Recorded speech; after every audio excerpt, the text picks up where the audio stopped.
Hello, જય માતાજી. સ્વાગત છે તમારું અમારી ચેનલમાં. તો આજે આપણે બનાવવાના છીએ દૂધીનો હલવો. એના માટે મેં એક મોટી દૂધી લીધી છે, ધોઈ લીધી છે. એને આપણે ખમણવાની છે અને ખમણીને પછી એને 4-5 પાણીએ ધોઈ નાખવાની છે. હું તમને આગળ બતાવીશ. એમાં જોશે આપણે એક અડધો શેર જેટલું દૂધ મલાઈવાળું લેવાનું, તરવાળું. પછી ખાંડ, કાજુ ને બદામ, ઇલાયચી અને દ્રાક્ષ. અને માવો અમને નથી મળ્યો એટલે અમે પેંડા લીધા છે. 2-3 પેંડા લઈ લેવાના. અને ફ્રૂટ કલર એક સહેજ જ આપણે નાખવાનો છે, બહુ નથી નાખવાનો. તો ચાલો આગળ તમને હું બતાવું એની રેસીપી. તો ચાલો આને આપણે ખમણી નાખશું. બહુ મોટી છે તો આના 2 ભાગ કરી લેશું એટલે આપણે ખમણતા ફાવે. પહેલાં એની છાલ કાઢી લેશું આપણે.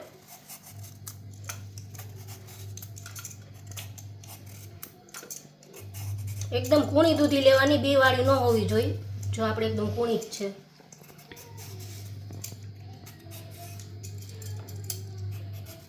કૂણી હોય એટલે સરસ બને.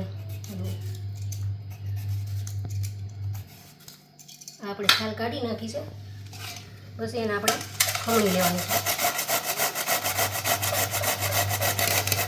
આવી રીતે.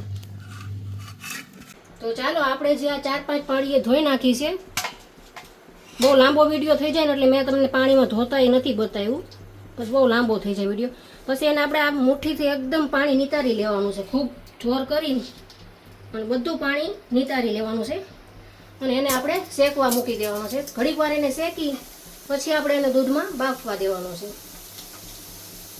આવી રીતે બધું પાણી નિતારી લેવાનું છે. પાણી જરા પણ રહેવું ન જોઈએ, એ તો તમારો હલવો સારો નહીં બને.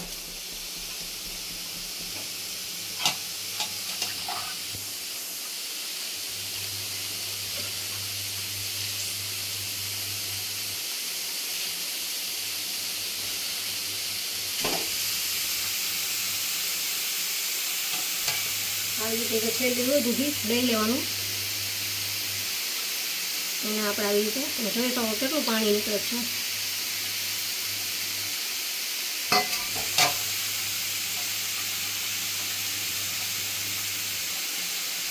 ઘડીક એને આનંદ શેકી લેવાનો છે. પછી એને થોડું ઘી નાખીને આપણે શેકવાનું છે, એટલે જે થોડું ઘણું એમાં પાણી હોય ને એ બધું બળી જાય.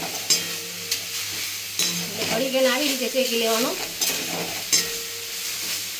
2-3 મિનિટ સેકન્ડ માટે. અને પછી એમાં આપણે નાખી દઈશું ઘી.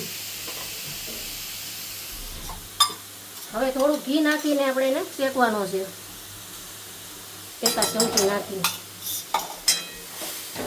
હલવામાં ઘી તો જોઈ જ તે, પણ પછી આપણે એને ઘી નાખશું થઈ જાય ત્યારે. પછી આને આપણે દૂધમાં બફાવા દેવાનું. દૂધ આપણે તરવાળું લેવાનું છે, તર વગરનું દૂધ નથી લેવાનું. તર હોય ને એની મલાઈ, એનાથી સરસ ઘણીદાર હલવો થાય છે. એકદમ ફાસ્ટ ગેસે આપણે એને ઘીમાં શેકાવા દેશું એટલે સરસ આપણો આમાં ચડી જશે. થોડોક આવી રીતે ચડી જાય ને થોડોક દૂધમાં ચડી જાય. દૂધમાં ચડવા દેશું ને એનો હલવાનો સ્વાદ બહુ સરસ આવે. અને એ દૂધમાં જ આપણે ફ્રૂટ કલર ઉમેરી લેવાનો છે. થોડુંક દૂધ લઈને અને ફ્રૂટ કલર નાખી દેવાનો છે. હવે આપણે નાખી દઈશું દૂધ. હવે એને આપણે ચડવા દઈશું. થોડુંક દૂધ આપણે રાખશું ફ્રૂટ કલર માટે. ચડી જાય ને પછી આપણે ફ્રૂટ કલર આમાં ઉમેરી દઈશું. હવે એને આપણે ધીમી આને 15-20 મિનિટ થાય આવી રીતે ચડતા દૂધમાં.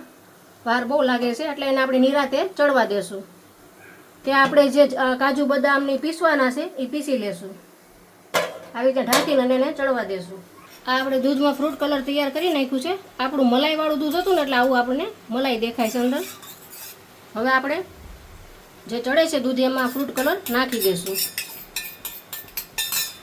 જો તમારે ફ્રૂટ કલર ન ઉમેરવો હોય, આપણે ઘરમાં જ ખાવો હોય તો ફ્રૂટ કલર તમે ન નાખો તો ચાલશે. વધારે સારું ન નાખો તો. પણ આપણે મહેમાન નહીં આવતા હોય, સારું દેખાડવું હોય તો આપણે આ ફ્રૂટ કલર નાખવાનો. બાકી આમ સિમ્પલ જ ખવાય, એ વધારે સારું. હજી એને આપણે ચડવા દેવો પડશે. આ હવે આપણે જે દૂધમાં બાફવા મૂક્યું હતું દૂધી એ બફાઈ ગઈ છે, સરસ થઈ ગઈ છે. કેમ કે આપણે એને ચાખવાનો નથી, કેમ કે ઠાકોરજીને જે અમારે ધરવાનું હોય એટલે આપણને અંદાજ આવી જાય કે હવે ચડી ગયું છે. એમાં આપણે નાખી દઈશું ખાંડ જોતા પ્રમાણે. અમે બહુ ગળ્યું નથી ખાતા એટલે બહુ અમે ગળ્યું નહીં કરી. આ એલચી મેં ખાંડીને રાખી છે, એલચી નાખી દઈશું. આ આપણે જે પેંડા રાખ્યા હતા, માવો આપણને નહોતો મળ્યો પેંડા, એ નાખી દઈશું આપણે. હજી આ બધામાં ખાંડ નાખી છે એટલે પાણી છૂટશે એટલે આપણે આને ખૂબ જ હલાવવાનું છે અને ખૂબ ચડવા દેવાનું છે. માવો ને ખાંડી નાખીએ એટલે બધું થોડુંક પાણી છૂટે એટલે આપણે આને ફાસ્ટ ગેસે તે ખૂબ હલાવી લેવાનું છે. આ જોઈ શકો છો આપણે જે ખાંડ ને માવો નાખ્યો હતું એનું બધું જ આપણે બાળી દીધું છે, પાણી એ બધું. અને થોડુંક જે દાજે ને તો જ સરસ લાગે હલવો. હવે આપણે એમાં થોડુંક ઘી નાખવાનું છે, બહુ નથી નાખવાનું. 1-2 ચમચી ઘી નાખીને અને વળી પાછું આપણે એને સાતળવાનું છે સરસ એકદમ. થોડો બ્રાઉન થવા દો ને એટલે બહુ જ મસ્ત લાગે હલવો. અને અવાજ આવતો છે જો પાણી બધું જ આપણે બાળી નાખ્યું છે. હવે એમાં આપણે જે લીધા છે સૂકા મેવા એ નાખી દેશું. થોડું ગાર્નિશ કરવા રાખશું, થોડુંક આપણે ગાર્નિશ કરવા રાખશું. હવે આપણો હલવો હમણાં તૈયાર થઈ જશે. ખૂબ જ હલાવી લેવાનો છે.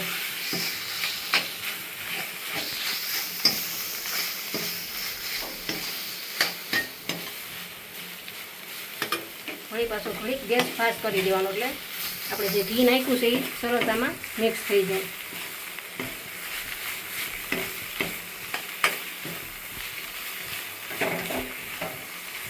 આપણો હલવો થઈ ગયો છે તૈયાર. હવે આપણે એને સર્વ કરશું.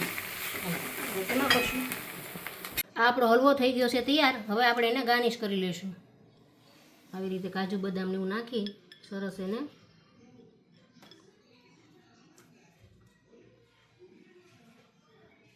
તો તમને અમારી આ રેસીપી કેવી લાગી, હલવો કેવો લાગ્યો તે અમને કોમેન્ટમાં જરૂર જણાવજો.